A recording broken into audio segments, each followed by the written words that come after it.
diagram. Take out the whole spacer. Now, if the lecture notes is printed too small, you better draw on a few sketches.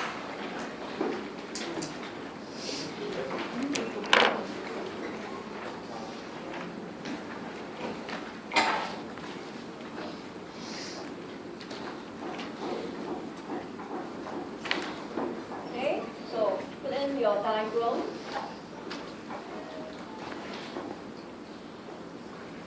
So, money market, goods market,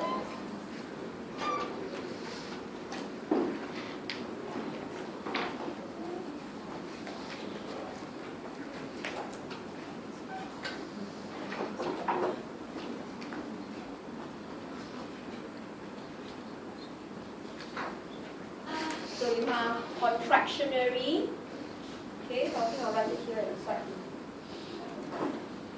So, G bar goes down, or T bar goes up. So you know your A bar drops, your AE drops, income falls. So IS will shift left, okay, to E2.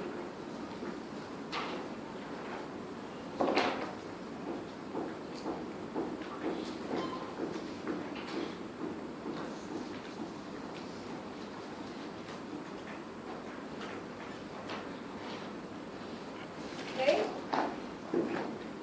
Now I want you to think through for me what happens to money demand versus money supply. What was their relationship at E2? Then what would banks do to interest rates? And what is individuals' response?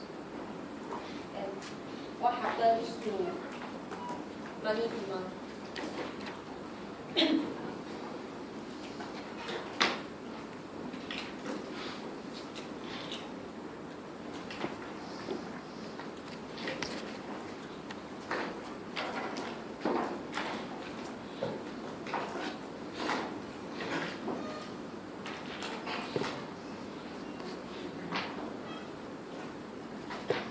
Okay, so income falls, money demand falls.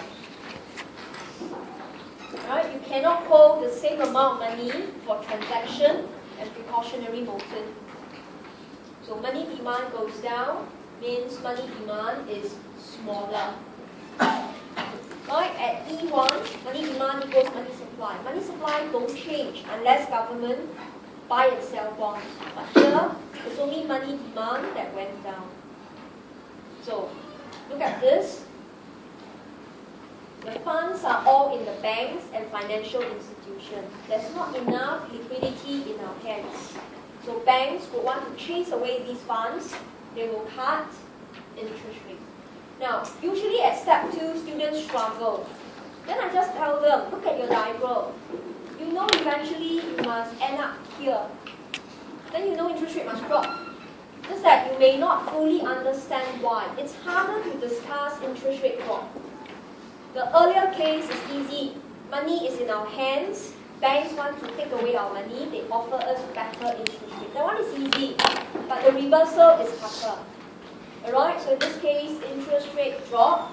Individual, okay, will actually sell away existing FA. They won't buy the new FA because the returns are worse off. Instead, they will sell away existing FA. Again, I taught this in topic 4. So if we sell away our existing FA, we hold money. So the money demand that went down, alright, will now increase to meet money supply. Okay, so in this case, interest rate goes down. Okay, and the money market adjusted downwards. Alright, and you will reach E3. Now you must remember, in the economy, your interest rate don't go down immediately. It takes time to keep cutting the interest rate. So that's why we put an arrow down. It's not E1, next day E3. It slowly go down. So the money market is adjusted. But the goods market is still at E2. Okay, so that tells you your step 3. In the process, interest rates drop. Okay, firms find it cheaper to borrow, they get the funds, investment goes up, AE goes up, income increases. So it's actually a movement here. Alright, so in this case, you have a movement towards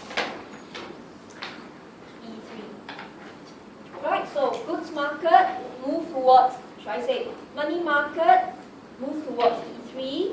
Goods market also move towards E3. So it's an adjustment, it's not immediately. So this is your step 4. Okay, so you will adjust until E3. Your interest rate, you put across, is I2. Well, let's call it I3. Okay, and income